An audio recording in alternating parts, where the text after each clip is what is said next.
Terima kasih Tuhan Yesus, Engkau baik. Terima kasih untuk anugerah-Mu yang besar. Dan biarlah kami boleh diberikan sukacita yang besar dalam pergumulan hidup kami. Sebagai wanita-wanita Kristus, kami berjuang untuk keluarga, buat pelayanan, dan juga untuk masa depan keluarga kami, anak-anak kami Tuhan. Supaya kami tidak sia-sia pulang dari tempat ini, berkatilah kami dengan kuasa firman Tuhan.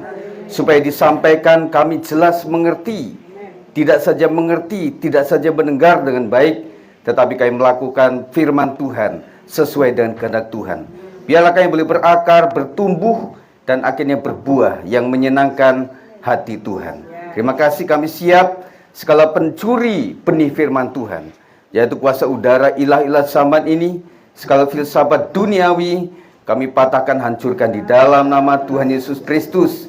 Kami siap Tuhan untuk diberkati, dan kami siapkan hati kami menjadi tanah yang subur.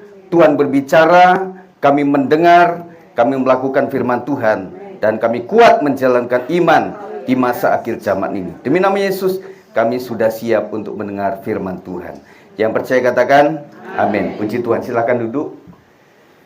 Puji Tuhan, kita ketemu lagi dalam anugerah Tuhan. Nah, saudaraku, ibu-ibu sekalian dikasih oleh Tuhan, kita bersuka cita. Apakah hujan? Sedikit ya, tetapi yang pasti di sini tidak hujan. Itu yang penting. Nah, setelah ibu-ibu sekalian nyampe di sini, udah ada ibu yang dandan, kemudian sudah menyanyi memuji Tuhan. Sekarang kita mau mendengarkan firman Tuhan. Saya ingin supaya Tuhan bekerja melalui firman Tuhan, saya diberkati dan kita semuanya akan diberkati oleh Tuhan. Setuju? Puji Tuhan. Nah, saudara, ibu-ibu sekalian, saya rindu berbicara mengenai prinsip menghargai dan menghormati dalam komunitas. Ini penting untuk saya sampaikan. Nah, sebagai dasar kenapa kita berkomunitas adalah yang pertama, bahwa manusia itu adalah makhluk sosial. Apa maksudnya makhluk sosial, ibu-ibu sekalian? Ya, berinteraksi satu dengan yang lain. Sebagai makhluk sosial kita, yang kedua apa? Membutuhkan satu dengan yang lain. Kita butuh komunikasi, kita butuh berorganisasi, yang suka berorganisasi, kita butuh punya komunitas arisan. Siapa yang punya komunitas arisan, angkat tangan. Ya, yang punya komunitas arisan marga, angkat tangan. Yang punya arisan ibu-ibu, orang tua anak kita. Ya, nggak ada, karena anaknya sudah punya rumah tangga. Nah, ibu-ibu sekalian, sehat-sehat Bu ya. Kita udah usia, jaga makanan kita tetap, dan kemudian kita juga berdoa kepada Tuhan. Puji Tuhan kita sampai di sini, karena kita sudah melewati masa COVID itu yang mengerikan ya. Tetapi puji Tuhan kita semuanya aman dalam perlindungan Tuhan. Yang kedua adalah dalam Kejadian 2:18 itu berkata tentang tidak baik kalau manusia itu seorang diri. Konteksnya apa, ibu-ibu? Seorang Adam membutuhkan seorang Hawa yang disebut penolong. Makanya ibu-ibu sebagai penolong, saya melihat secara secara medis itu lebih kuat tahan dibanding laki-laki. Ya. Nah, kalau ibu-ibu ditinggal suami, ibu-ibu tidak menikah lagi. Kuat. Kalau bapak-bapak ditinggal istrinya, nggak sampai setahun sudah punya pacar baru. Nah, saudara, bapak-bapak, kalau kita lihat ketika agak mumet dikit, berbaring. Kalau ibu-ibu sedikit mumet masih nyuci, betul? Masih jemur pakaian, masih antar anak. Kalau belum sampai bergelimpang di tempat tidur, mereka tetap berusaha. Itulah hebatnya sang penolong. Ya, puji Tuhan saudara sekalian, ibu-ibu sekalian. Yang ketiga adalah 2-3 orang berkumpul dalam nama Tuhan, bahwa Tuhan itu hadir. Nah, itulah saudara kebutuhan kita untuk berkomuni. Kemudian Ibrani 10 ayat 25 berbicara tentang jangan menjauhkan diri dari pertemuan ibadah seperti dibiasakan kebanyakan orang. Nah, ibu-ibu, Kalau ibu-ibu sama teman, sama sohib itu lebih banyak mengajak ke mall atau mengajak ke doa, persekutuan doa, atau ibadah wanita kira-kira? Lebih banyak kemana? Lebih banyak kan ke mall. Meskipun ke mall bawa nasi sendiri. Ayam boleh kita beli, tetapi nasi mesti ada tambahan. Kita samakan sajalah. Ya, minumnya bawa sendiri. Karena ada beberapa rumah makan itu yang minumnya itu paling teh tawar berapa ibu-ibu? 8.000. Ada yang 15.000. Meskipun nasinya cuma 5.000. Ya, makanya bawa minum sendiri. Saya usul kalau makan di tenda yang jauh dari kasir. Jadi buka apa-apa nggak kelihatan. Kalau buka di itu kelihatan nanti nggak enak ibu-ibu ya. Nah, jadi itulah dasar daripada kita membutuhkan komuni atau komunitas. Jadi berkomunitas itu baik. Kalau bapak-bapak ada punya komunitas yang ibu-ibu suka larang itu komunitas apa kira-kira? Judi. Judi. Nggak boleh bapak-bapak komunitas itu. Yang kedua, motor. Karena apa? Ya, BBM nggak seberapa. Tetapi kaosnya bu, jaket itunya, travelingnya, aduh itu banyak banget. Yang ketiga apa? Mabok. Ada bu komunitas mabok ya? Komsel pemabok. Wah gitu saudara. Nggak boleh. Yang keempat apa? Judi. Udah tadi ya. Apalagi? Mancing. Yang sama kayak mancing apa ibu? Catur. Mancing gini setengah hari. Beli di pasar cepet ya? Iya. Beli aja udah. Langsung digoreng. Itu gini aja gitu. Catur juga begitu. Ini. Minumnya mah banyak. Caturnya bisa 2 hari, saudara. Ya. Jadi itu yang tidak boleh, yang ibu-ibu tidak izinkan para suami. Dan lain-lain yang wujudnya adalah sudah menggerogoti ekonomi keluarga. Habis itu perhatian kepada anak kurang. Kepada istri juga kurang. Setua kita juga pengen dibelai loh saudara. Ibu-ibu bener nggak? Iyalah. Daripada orang lain yang belai. Ya mending suami sendiri. Makanya jangan lupa pulang. Iya kan? Kalau udah pergi jangan lupa pulang. Nah, selanjutnya kebutuhan pokok manusia. Saya agak cepat ibu-ibu. Kalau nanti pengen ada materi ini saya ada di PowerPoint nanti biasa saya bagikan.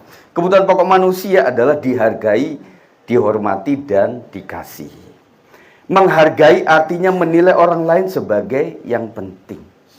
Kemudian, menghormati artinya menjunjung tinggi orang lain atau menilai lebih dari orang lain atau diri kita sendiri.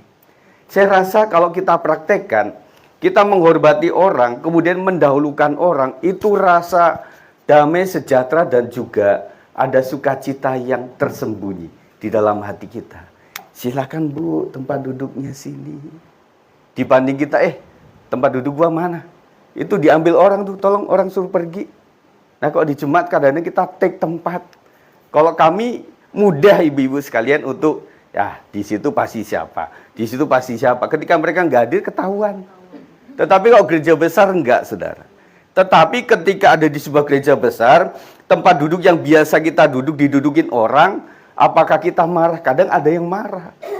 Oleh sebab itu tas ada aturan waktu itu.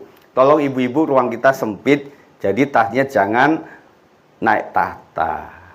Tasnya dibawa saja. Ada yang begitu ya ibu-ibu sekalian. Nah kalau resek mah taruh di bawah. Nah kalau tas yang branded beda. Bawanya udah beda. Betul nggak? Tetapi istilahnya kalau kita memberikan kesempatan kepada orang, mendahulukan orang itu damainya ada loh, berkatnya ada. Selain itu yang kedua kita juga didoakan. Ih, si tante, si oma baik banget loh. Kenapa? Iya, saya lagi cari tempat duduk susah. Itu dikasih sama dia.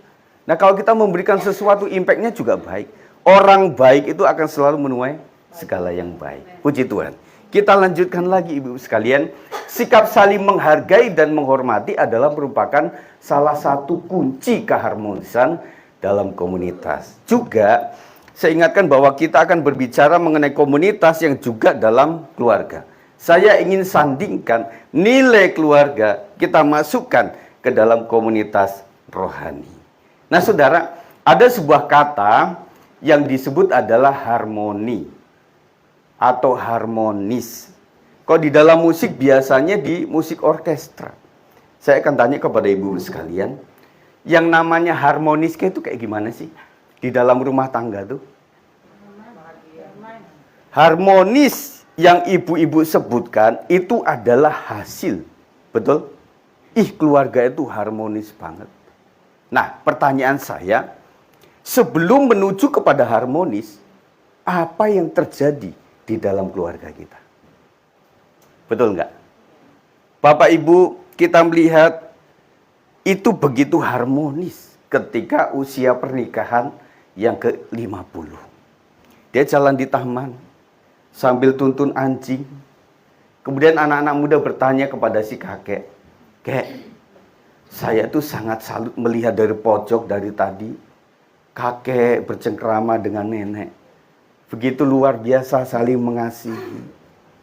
Pertanyaan saya, kakek nenek sudah pernikahannya keberapa tahun?" 52 tahun. Pertanyaan selanjutnya, kakek nenek, apakah kakek orangnya baik? Kek, apakah nenek orangnya baik? Wih, baru tuh malah itu. Nggak tahu aja kamu. Nenekmu itu lebih daripada herder. Si kakek ini, kalau sudah diem, sudah melebihi patung Gajah Mada. Nggak bisa diganggu. Pertanyaan yang ketiga, kenapa kakek nenek bisa mempertahankan sampai segini rupa? Mereka jawab sama-sama, komitmen. Rumah tangga itu yang mengikat kita adalah komitmen. Makanya pernikahan Kristen itu pernikahan paling sakti. Sehidup semati. Sehat maupun sakit. Kaya maupun miskin. Terus apa lagi? Suka maupun duka. Segala musim kehidupan. Jadi kita melihat bahwa nilai sebuah keharmonisan itu akan diawali sebuah perjuangan yang tidak gampang. Saya akan memasukkan nilai ini kepada persekutuan komunitas BKSWKI. Kita bisa harmonis di dalam orkestra itu, ibu-ibu yang tahu musik, di dalam musik orkestra ada apa? Satu, instrumennya apa? Biola. Yang kedua, bass, piano, gitar.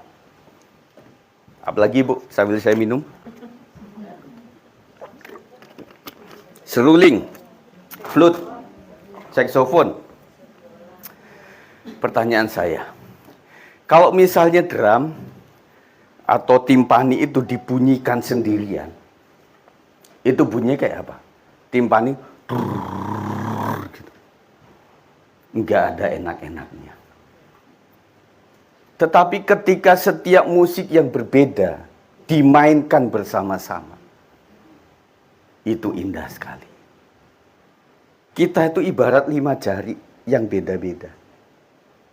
Ibu-ibu, saya tanya ya, saya dekat sama ibu-ibu nih. Waktu pilih seragam ini kira-kira cekcok dikit nggak? Saya tanya. Oh enggak, puji Tuhan. Berarti, gratis. Ya ngomong kat mau apa? Kak gratis beda. Iya, tetapi rata-rata untuk menentukan sebuah color yang sama, itu bentrokannya banyak. Saya sukanya pink, dia sukanya kuning, dia sukanya hijau. Ya udah masing-masing, namanya bukan seragam. Gitu Saudara. Sampai kita pada titik di mana kita di Mangga 2 atau di Tanah Abang, udahlah, pilih apa aja. Nanti kalau udah jadi seragam juga bagus. Beda sama yang lain, itu seragam. Nah saya pikir nilainya apa ya harmonis itu? Oh berarti Tuhan ciptakan kita ada sidik jari yang beda-beda. Kenapa mesti begitu? Nah kalau enggak ada masalah kejahatan, sidik jarinya sama, waduh, Sidik jari saya sama dengan pembunuhnya. Saya bisa kena. Untungnya saudara, DNA, sidik jari semuanya beda. Meskipun ada kembar siam, itu ada bedanya. Ya, ada kembar yang disamain. Ya sudah, kalau Lena sama Leni, ya udah rambutnya segini semuanya. Sampai kita bingung mana Lena mana Leni. Pacaran bisa salah orang. Nggak taunya macarin adeknya. Ada yang bedain, satunya rambut segini, satunya dikuncir. Supaya membedakan. Tetapi kembar yang sama persis pun ada perbedaannya. Kenapa? Karena Tuhan ciptakan kita untuk bisa mengusahakan sebuah persatuan. 2-3 orang berkumpul itu tidak mudah.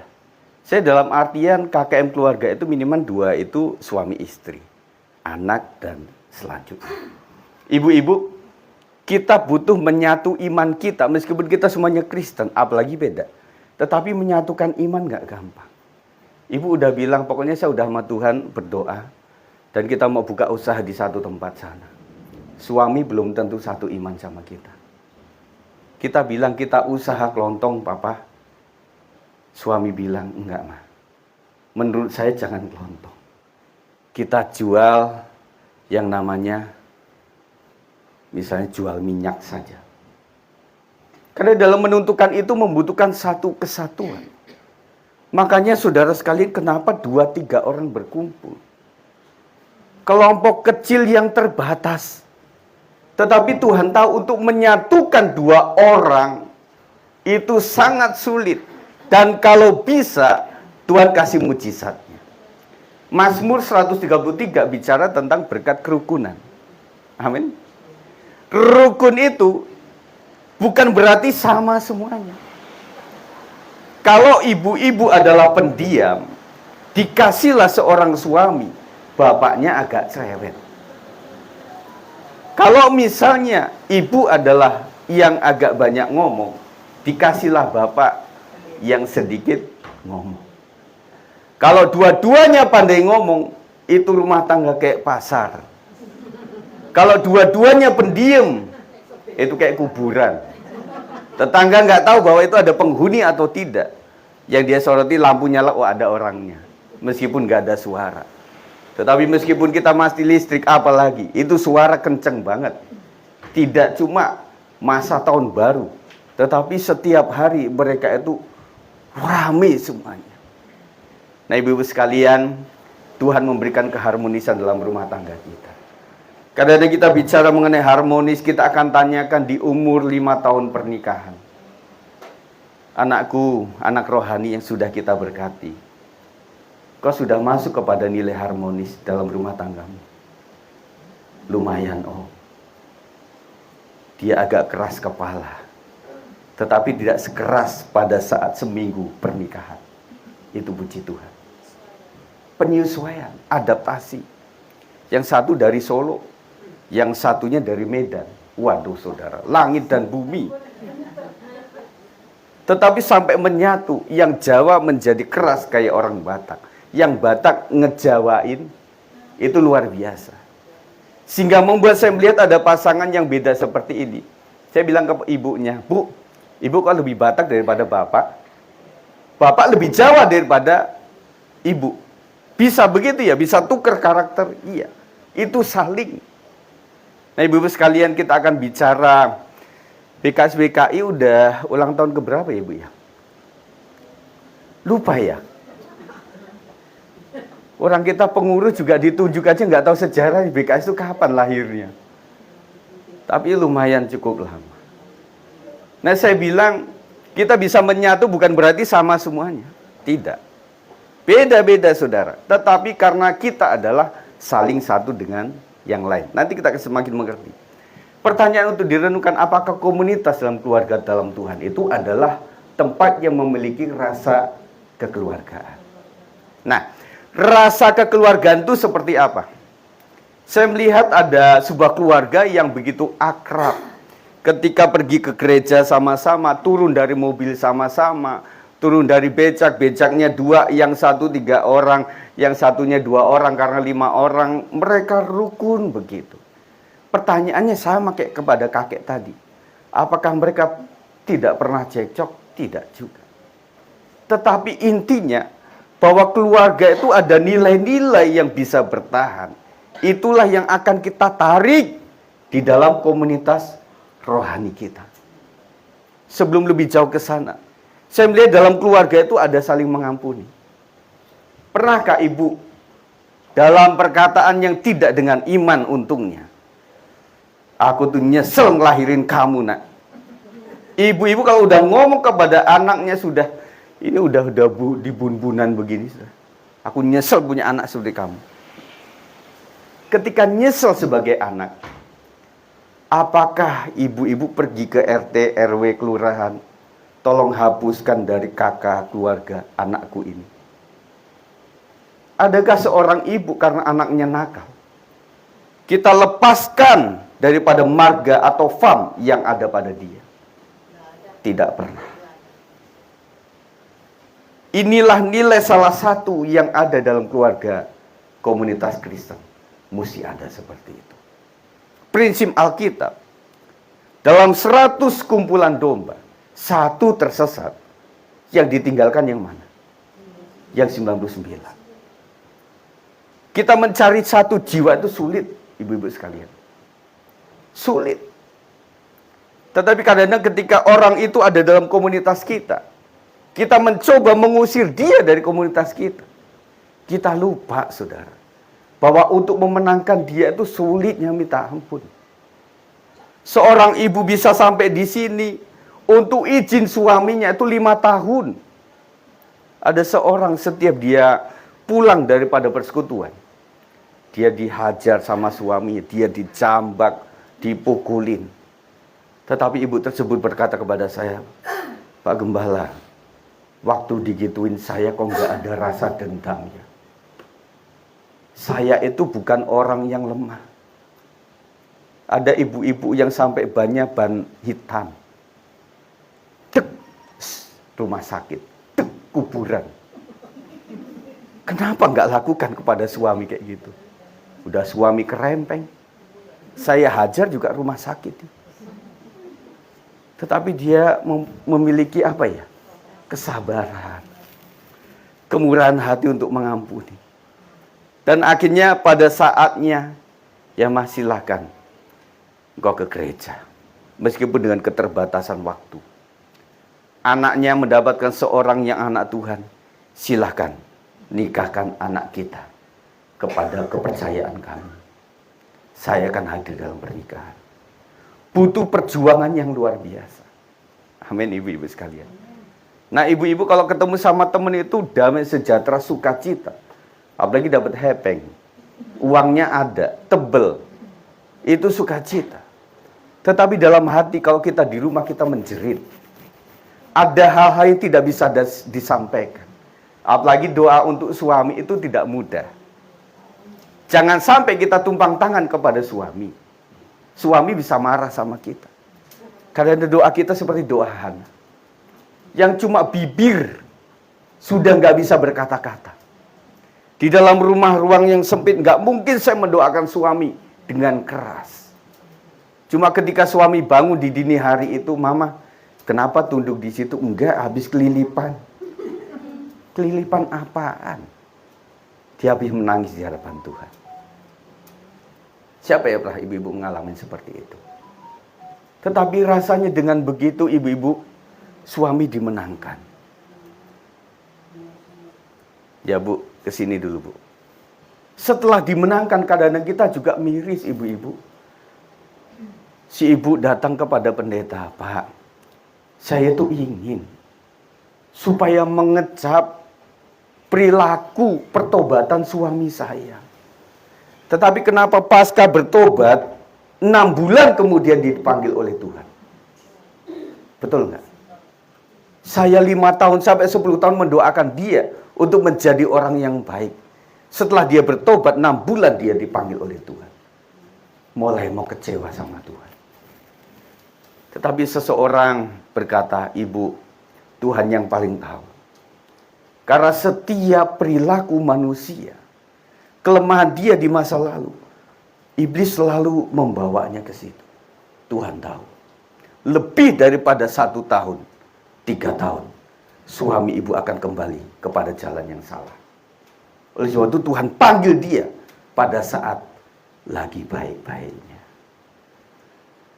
Ibu-ibu sekalian, waktu pacaran ibu pengen cari suami yang seperti apa? Waktu itu. Kalau zaman ibu bukanlah K-pop. Kalau anak-anak sekarang Korea, wajahnya Korea, itu dicari. Pertanyaannya, kenapa masalah begitu berat? Iya Pak, suami saya ganteng. Siapa yang minta suami ganteng? Kan doa waktu itu 25 tahun yang lalu. Pendeta udah bilang, mama udah bilang, kamu jangan cari cowok yang ganteng-ganteng. Nanti kamu sakit hati sepanjang hidupmu. Ketika keluar rumah ditanya, Bapak sama siapa? Ya sama orang kantor. Ngapain? Ya rapat. Kita tanya posesif. Sampai si bapak pergi ke Jogja. Bapak lagi ngapain? Ini lagi ada di Malioboro. Sama siapa? Ya samalah. Sama ini klien yang dalam proyek ini. Naik apa ke sana? Naik andong. Kudanya laki atau perempuan? Sampai kuda pun ditanyakan. Saking suami kita terlalu ganteng, kamu jangan naik kuda yang perempuan. Ibu-ibu sekalian, kadang-kadang apa yang kita minta itulah salib seumur hidup kita. Kita transformasikan kepada anak-anak kita, anak-anakku, yang penting cinta Tuhan. Kalau engkau terlalu ganteng, terlalu cantik, engkau akan menderita. Tidak suamimu, tetapi orang lain yang gangguin. Namanya wewe gombel. What is the meaning of wewe gombel? Itu pengganggu rumah tangga. Yang disebut sekarang adalah pelakor. Waduh, keras banget. Bukan lihat drama Korea. Kita lanjutkan prinsip interaksi dalam komunitas. Segala sesuatu yang kamu kehendaki supaya orang perbuat kepadamu, perbuatlah demikian juga kepada mereka. Itulah isi seluruh hukum Taurat dan kitab para nabi. Hukum Taurat dan kitab para nabi kok diperas, intisarinya adalah bagaimana kita melakukan sesuatu kepada orang lain, di mana yang kita lakukan itu yang kita ingini orang lakukan kepada saya. Bahasa gampang gini, kalau tidak mau dicubit, jangan nyubit orang. Kalau nggak mau diinjek, jangan nginjek orang. Kalau nggak mau diomongin, jangan ngomongin orang. Kalau nggak mau difitnah, jangan mitnah orang. Gitu doang, itu isinya. Nah, ketika kita dalam persekutuan ini, itulah yang saling mendahului untuk sebuah kebaikan. Hal yang sama, saudara. Nanti saya bagiin, Bu. Kalau memang agak cepat. Matius 22, ayat 37 sampai 40 mengatakan, jawab Yesus kepadanya, kasihlah Tuhan Allahmu dengan segenap hatimu, dan dengan segenap jiwamu, dan dengan segenap akal budimu. Itulah hukum yang terutama dan yang pertama. Dan hukum yang kedua yang sama dengan itu ialah kasihlah sesama manusia seperti dirimu sendiri. Pada kedua hukum inilah tergantung seluruh hukum Taurat dan kitab para nabi. Intinya mirip sama, ibu-ibu sekalian. Kasih kepada Tuhan dan kasih kepada manusia. Selanjutnya di dalam Roma 12 ayat 10 mengatakan, hendaklah kamu saling mengasihi sebagai saudara dan saling mendahului dalam memberi hormat. Saya adalah orang perantau. Ibu-ibu ada yang perantau di sini? Yang lahir di kampung halaman 1, 2, 3, 4, banyak. Yang orang Depok asli siapa, angkat tangan? Selain istriku dan mama mertuaku. Nah, rasanya sama nggak sama saya? Saya tinggalkan Lampung itu 91 lah. Setelah SMA kemudian di Petamburan.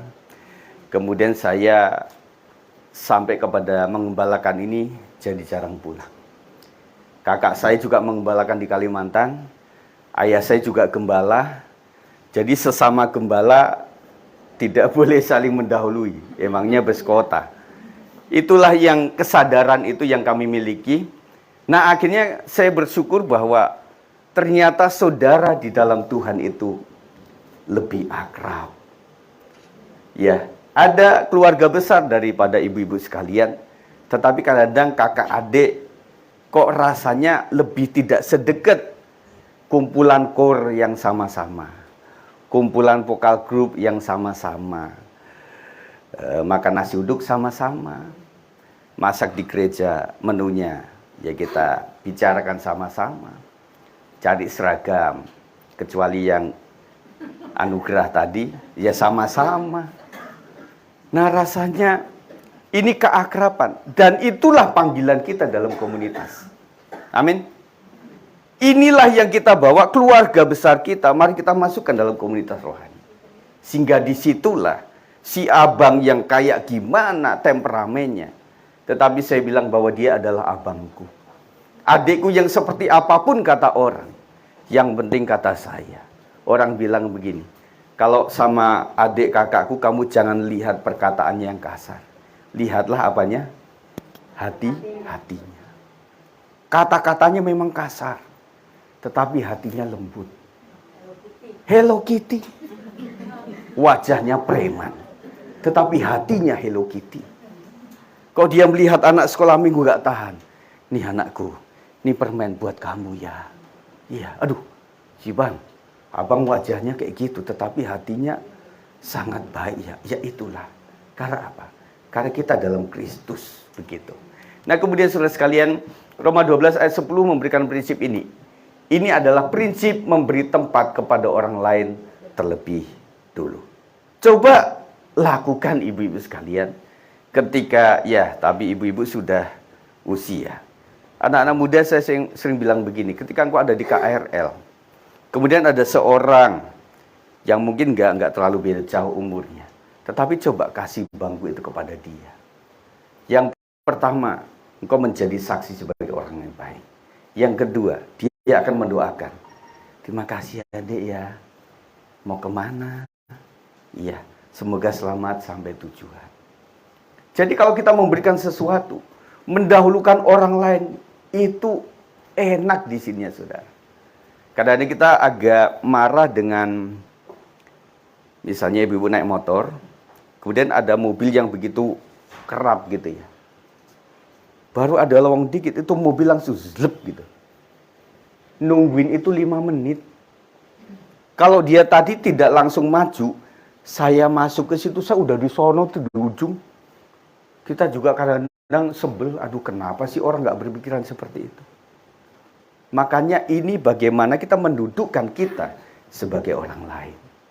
Dan saya akhirnya selidiki ini saudara. Ketika ada dalam sebuah peristiwa seperti itu, ketika saya nyetir mobil itu, saya mencoba kasih ke orang. Itu orang hormat sama kita. Biasanya mobil bagus bisa mengerem situ. Jangan nama angkot saudara. Waduh saudara sudah diseruduk sama angkot tuh. Bahaya. Tetapi ketika saya kasih duluan dia, silakan Pak jalan. Itu orang hormat sama kita. Kenapa? Karena memberikan sesuatu itu lebih menghargai kita sendiri. Bukan orang lain. Tetapi ketika kita nyiap saudara, orang juga ngomel yang di sana itu. Doanya apa? Udahlah nabrak aja lu. Nabrak becak, masuk got, udah begitu aja doanya. Jadi sekalian, jadi kebaikan itu selalu akan kita tuai sebagai yang baik. Ini adalah prinsip dalam sebuah pelayanan. Ini tadi hendaklah kamu saling mengasihi sebagai saudara. Saling mendahului dalam memberi hormat. Ibu kalau menjadi asir, siapa yang sering petugas asir, angkat tangan ibu-ibu di gereja. Ada asir? Satu. Ibu-ibu ini. Pendeta sungai. Nah kalau asir, ketika ada orang yang sedikit jauh, silakan Pak, mari. Silakan, ayo, silakan sih. Begitu, itu disambut. Kita duluan, itu pelayanan. Ada front office kalau di kantor.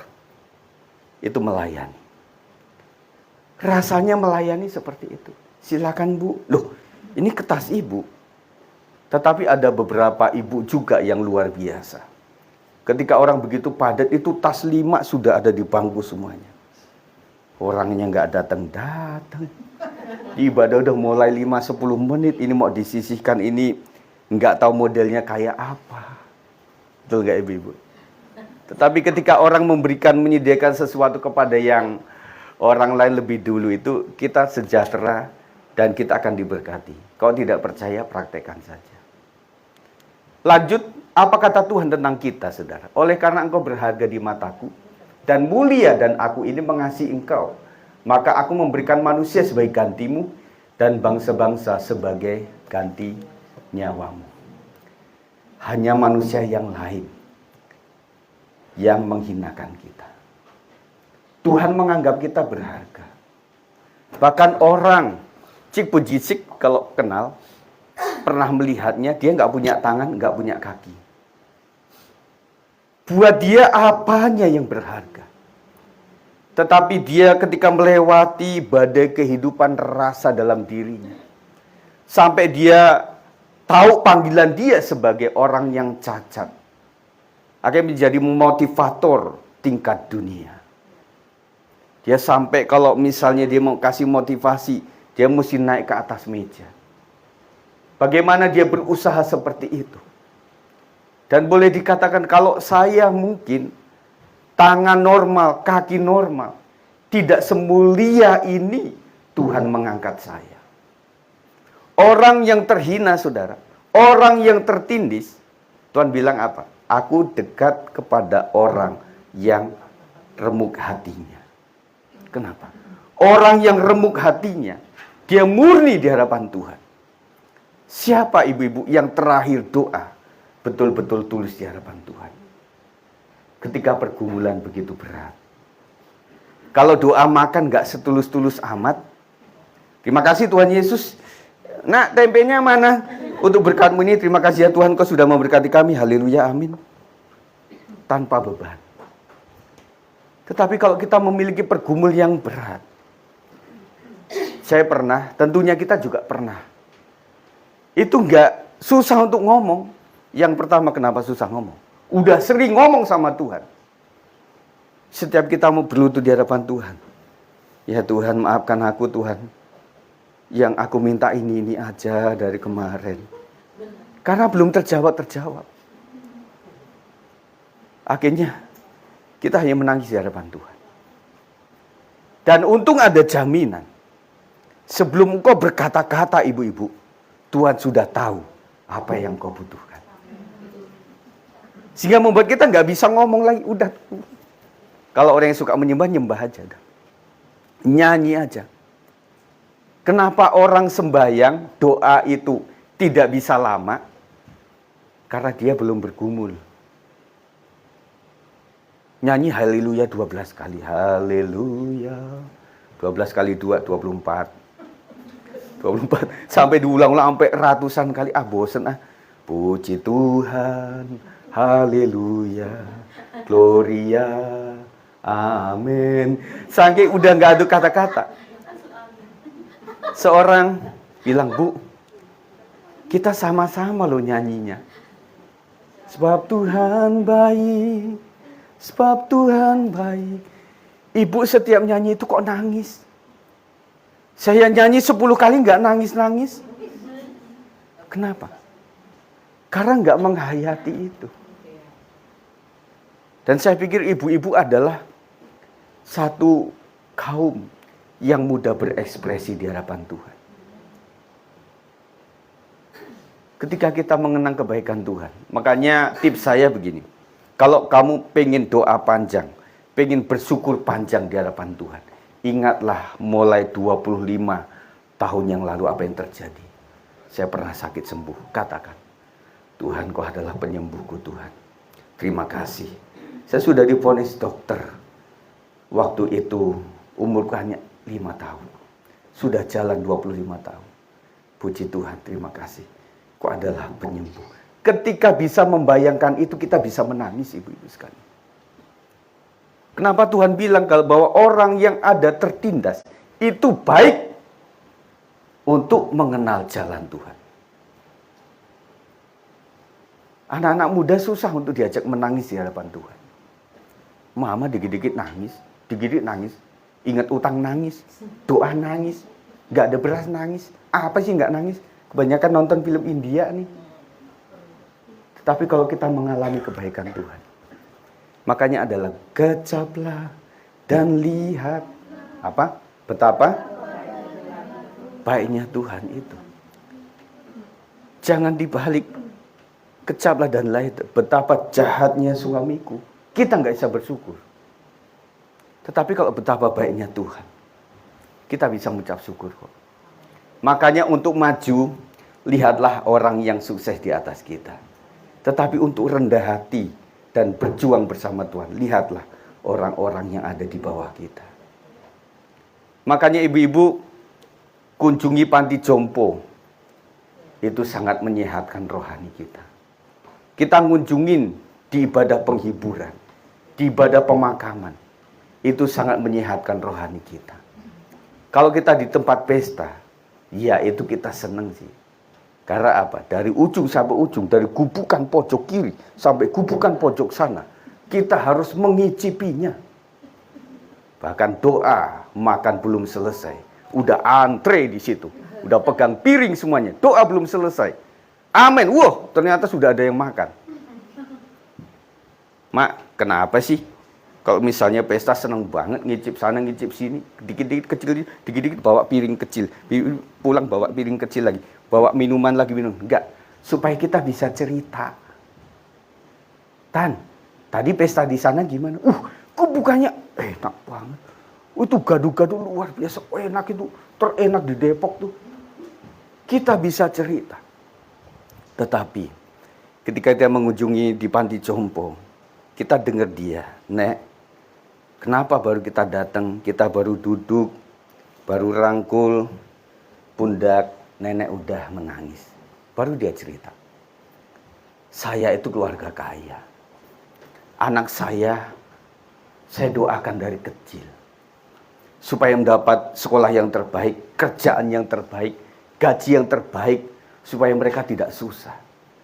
Tapi ternyata ketika mereka sudah senang, mereka damparkan saya. Mereka mengunjungi berupa benda-benda uang, tetapi mereka tidak pernah mengunjungi. Dia nangis lagi.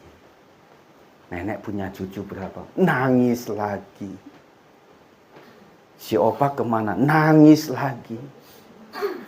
Sehingga membuat kita semasih sehat ini akan mendoakan begini, Tuhan Yesus, tidak mesti kaya raya anak-anakku ini, tetapi biarlah dia cinta Tuhan. Dengan cinta Tuhan, dia mengasihi Tuhan dan pasti mengasihi orang tuanya. Hormatilah orang tuamu. Dan dia berpikir dengan doa itu, semoga ketika saya di kursi roda, tetap bisa menikmati indahnya mall. Saya melihat ada beberapa orang yang dia dorong itu kursi roda orang tuanya yang sudah tidak bisa berjalan. Saya pernah melihat juga di tempat wisata yang begitu naik turun. Karena saya melihat cukup banyak maksud saya, anak-anak yang malu dengan orang tua yang sudah sepuh. Ma, kalau ada tamu-tamu kantor saya, mama sembunyi aja di pojokan sana. Jangan memperlihatkan mama naik kursi roda. Tetapi anak-anak yang begitu, enggak, saya anaknya ganteng. Saya cantik. Saya punya opa seperti ini. Saya tidak malu. Saya bawa dia. Itu sebuah kebahagiaan tersendiri. Maka ibu-ibu sekalian, doakan untuk anakmu dan calon menantumu. Tidak mesti setingkat apa. Yang penting dia takut akan Tuhan. Karena yang paling dekat di akhir hari hidup kita adalah tentunya keluarga. Berkelahi seperti apa? Ketika ada pernikahan, ketika ada kedukaan. Bang, balik yang bang. Kenapa? Mama sakit keras. Betul nggak? Nggak mudah untuk yang merantau sampai ke Medan. Kalau dadakan, saudara, kalau tahu bulat dadakan enak. Tetapi kalau pulang ke Medan dadakan, itu berapa juta harus kita keluarkan. Sampai ada di jalan, gimana mama? Udah mulai baik? Ya, udah di pesawat udah mulai baik. Ya hampir 10 juta nih. Ada yang sempet udah sana udah baik, dia balik lagi, mamanya meninggal. Balik lagi saudara. Betul nggak? Jadi semuanya akan berbalik kepada keluarga. Makanya ada satu lagu tentang kisah keluarga Cemara. Harta yang paling berharga adalah keluarga. Adalah keluarga. Tuhan sangat peduli dengan keluarga. Ketika mujizat pertama di Kana, itu dalam sebuah keluarga. Ketika mujizat dilakukan melalui Nabi Tuhan kepada janda di Sarfat. Jangan khawatir ibu-ibu sekalian. Ketika sudah, ibu-ibu sudah sendiri, siapa angkat tangan? Yang sudah sendiri. 1, 2, 3. Jangan menikah lagi ya. Nanti bimbingannya susah nanti. Puji Tuhan. Ya. Mungkin hanya manusia yang terhadap sesamanya yang menilai tidak berharga. Nah, kita itu prinsipnya membenci dosanya orang, tetapi mengasihi orangnya tersebut. Kita punya anak. Suatu kali saya protes sama nenek saya. Ini sering saya umpamakan. Kan orang Jawa sih. Mbah, ngopo sih nenggone om terus atau nggone tante terus gitu ya. Padahal om tante itu kan jahat sama kita. Setelah saya jadi bapak, saya nyadar bahwa hati seorang ibu itu tetap kepada anak yang agak embaliloh, yang agak jalannya salah. Mbah, ngopo ini? Enek kopi gula enggak? Kayak gitu ya orang Jawa ya. Ada kopi gula enggak? Kita kasih kopi gula. Simbahku enggak minum. Dikasih sama omku. Dia datang minta lagi duit. Dikasih sama yang lain lagi. Tetapi sampai dia meninggalnya, dia ada di seorang anak yang menurut si mamah yang baik hati itu.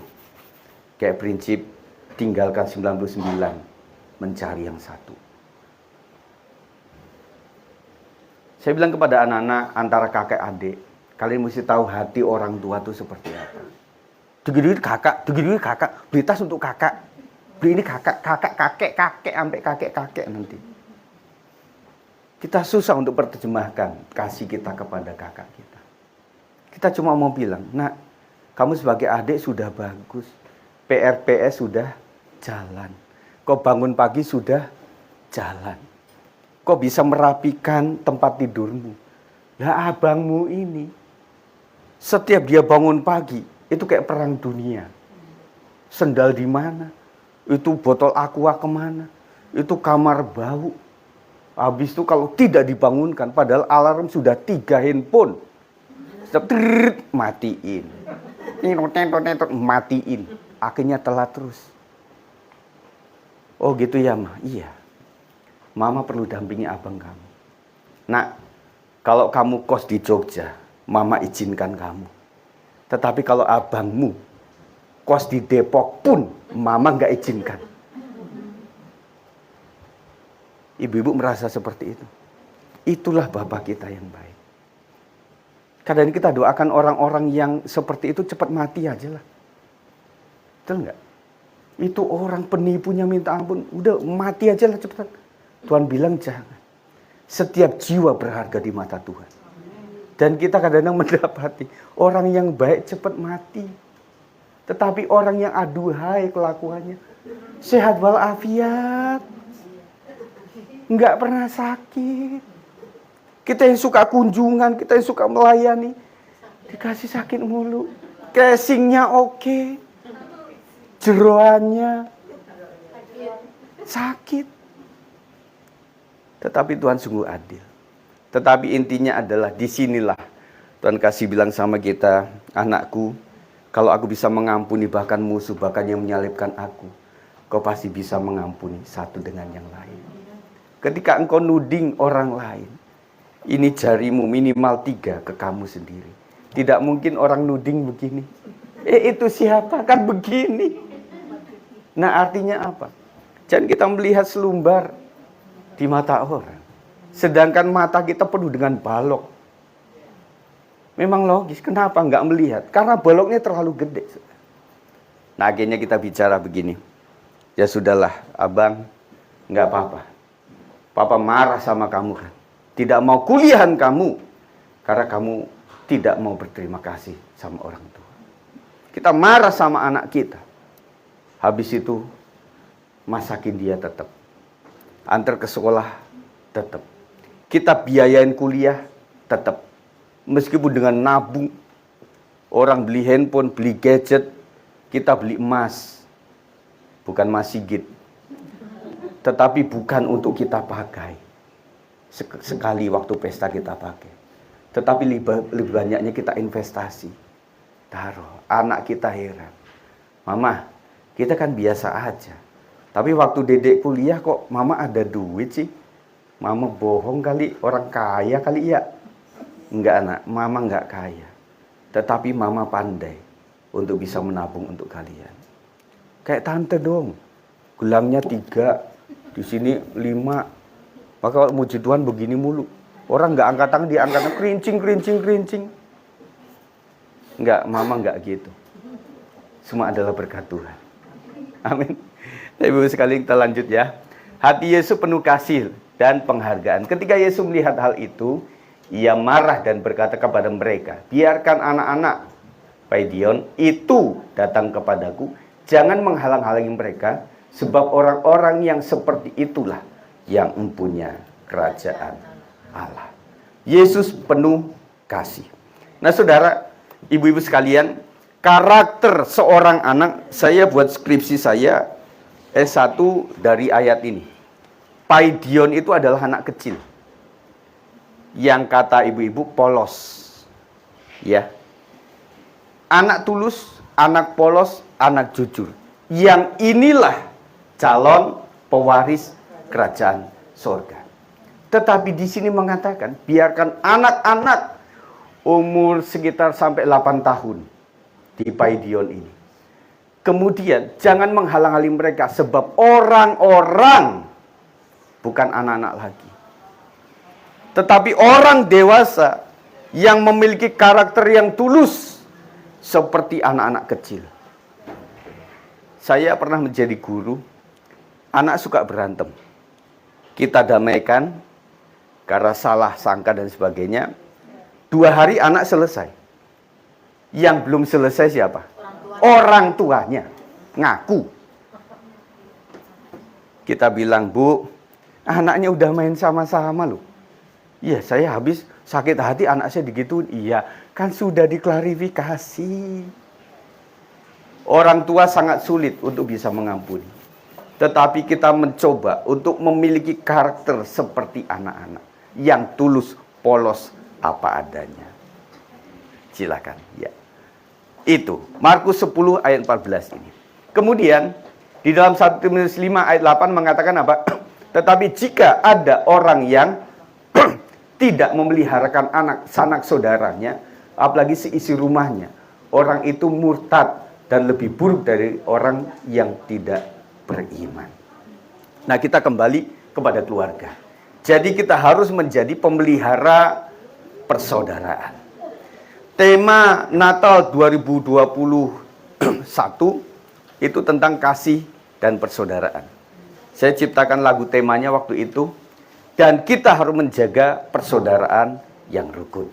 Apa tugas kita dalam komunitas? Gereja sebagai keluarga, tempat saling menerima, mengampuni dan terus mengasihi. Setuju ibu-ibu sekalian? Kalau kita sudah mempraktekkan dalam keluarga, bagaimana menerima anak kita, bagaimana menerima suami, dan juga saudara-saudara dari pihak mereka dengan begitu baik. Dan kita dalam komunitas rohani, kita harus ada saling mengampuni. Tidak ada yang sempurna. Hari ini, engkau yang betul. Tetapi suatu saat, aku yang betul. Jadi dunia berputar, saudara.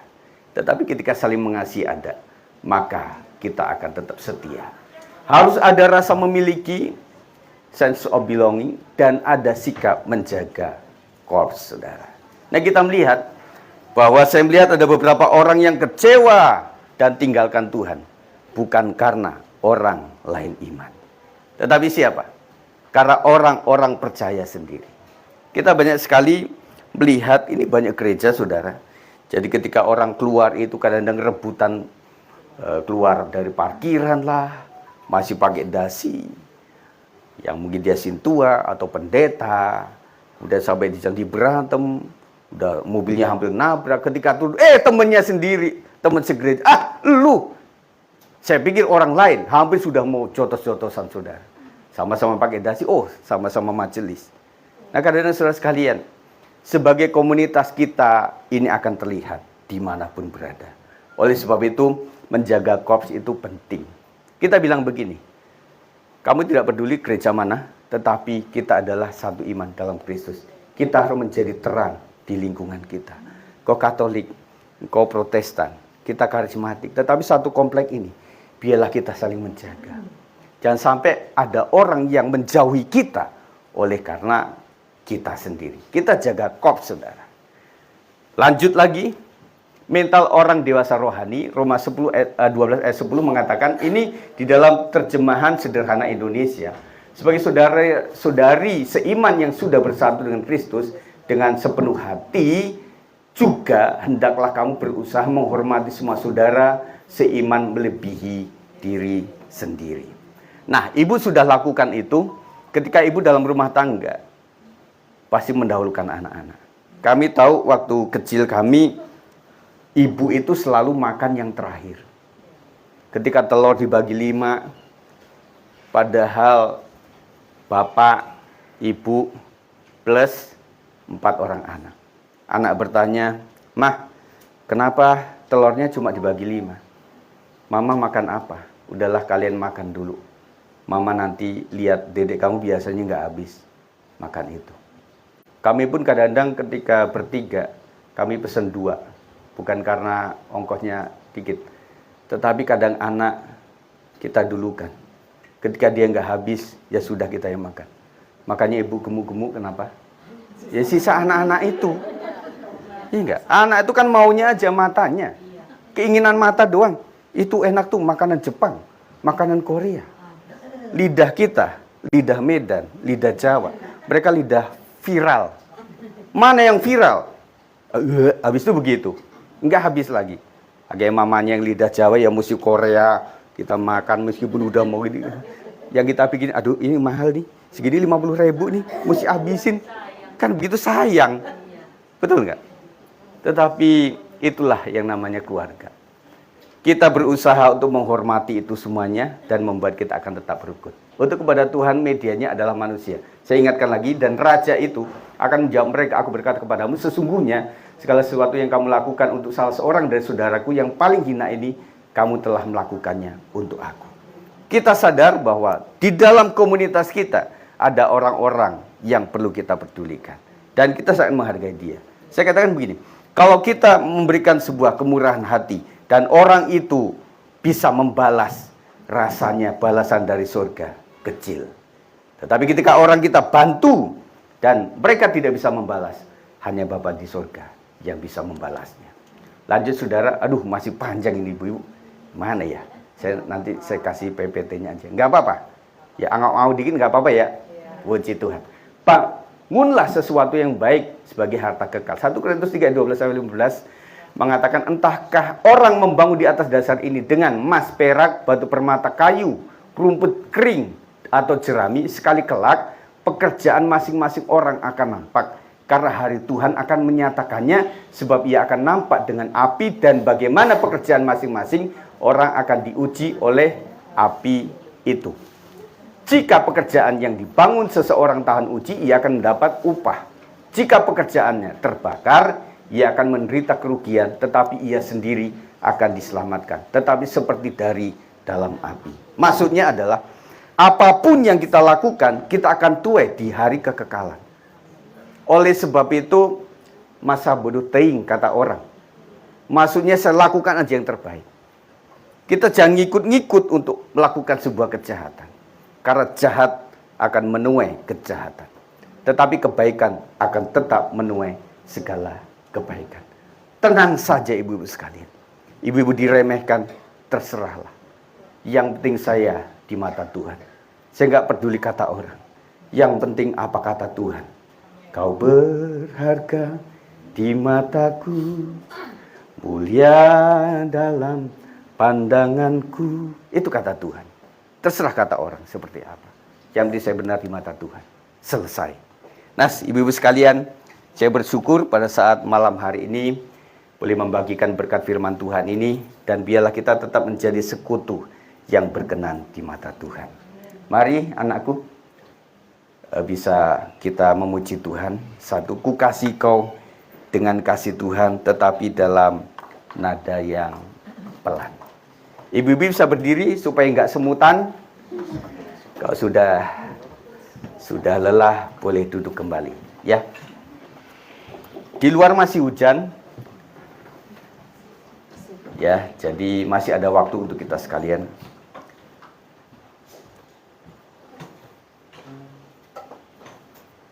Oke. FF. Ku kasih kau dengan kasih Tuhan.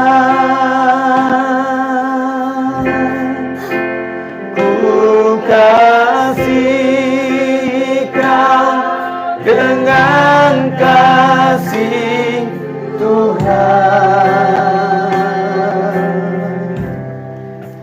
Ku lihat di wajahmu kemuliaan Raja. Ku kasih dengan kasih Tuhan. Sekali lagi sebelum kita berdoa kepada Tuhan. Ku kasih kau dengan kasih Tuhan. Ku kasih kau dengan kasih Tuhan. Ku lihat di wajahmu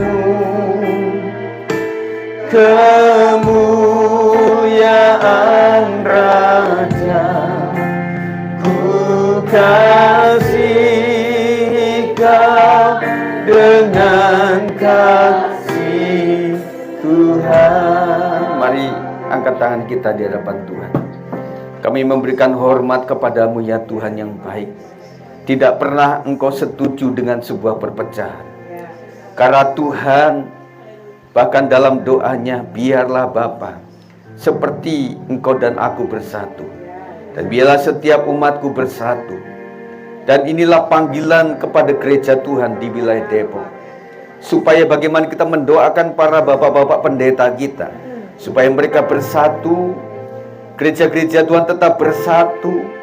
Karena dengan sebuah kerukunan maka Depok akan dilawat oleh Tuhan. Tuhan akan memberkati bukan komunitas yang terpecah belah. Ada perbedaan, tetapi yang kita pertahankan bukan perbedaannya, tetapi bagaimana di tengah-tengah perbedaan dan keragaman kita bisa menyatu. Itu disebut harmonisasi.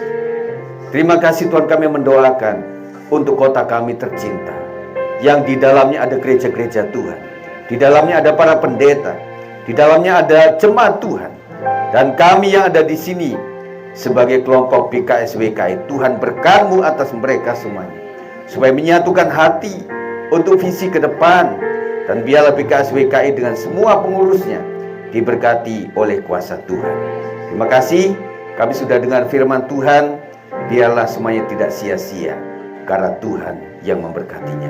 Di nama Yesus kami berdoa. Yang percaya katakan amin. Silakan duduk kembali. Saya serahkan kepada pengurus.